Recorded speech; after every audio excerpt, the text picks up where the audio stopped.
বিজয়ের মাত্র ৩.৫ বছরের মধ্যে স্বাধীন দেশে সপরিবারে হত্যা করা হয় জাতির জনক বঙ্গবন্ধু শেখ মুজিবুর রহমানকে।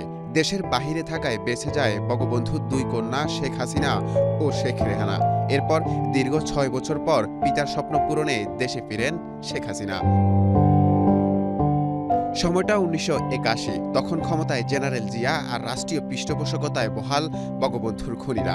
চারদিকে ইতিহাস বিকৃতির মহা উৎসব। দেশে এমন অন্ধকার এক সময়ে বাঙালি জাতিকে আলোর পথে ফিরাতে ১৭ই মে বৈরী আবহাওয়ায় দেশের মাটিতে নামেন বঙ্গবন্ধু কন্যা শেখ হাসিনা। সেদিন বিমানবন্দরে জড়ো হয়েছিলেন লাখো মানুষ। শেরেবাংলা নগরে জনতার সংবর্ধনার জবাবে শেখ হাসিনা স্বজন হারানোর কষ্ট ভুলে দেশবাসীর পাশে থাকার প্রত্যয় ব্যক্ত করেন। দলকে সংগঠিত করতে ঘুরে বেড়ান দেশের প্রতিটি জেলা উপজেলায়। সেদিন বাংলাদেশে ঢাকার আকাশ ছিল ঝড় বৃষ্টির আকাশ।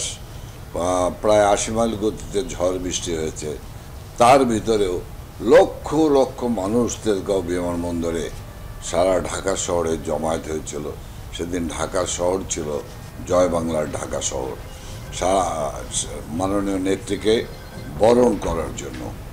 দীর্ঘ এই পথচলা বহুবার বৈরী পরিস্থিতির মুখোমুখি হতে হয়েছে জাতির জনকের কন্যাকে। জীবনের ঝুঁকি থাকলেও দেশকে নির্দিষ্ট লক্ষ্যে পৌঁছাতে এখনো অবিরত কাজ করে যাচ্ছেন তিনি।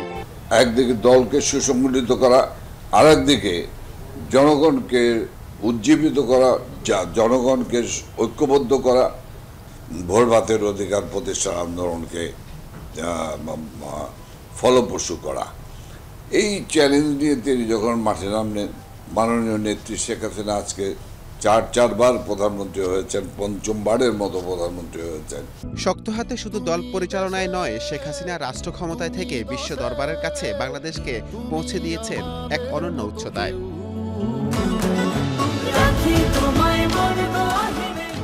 নূর মোহাম্মদ ভূঁইয়া, এশিয়ান টেলিভিশন, ঢাকা।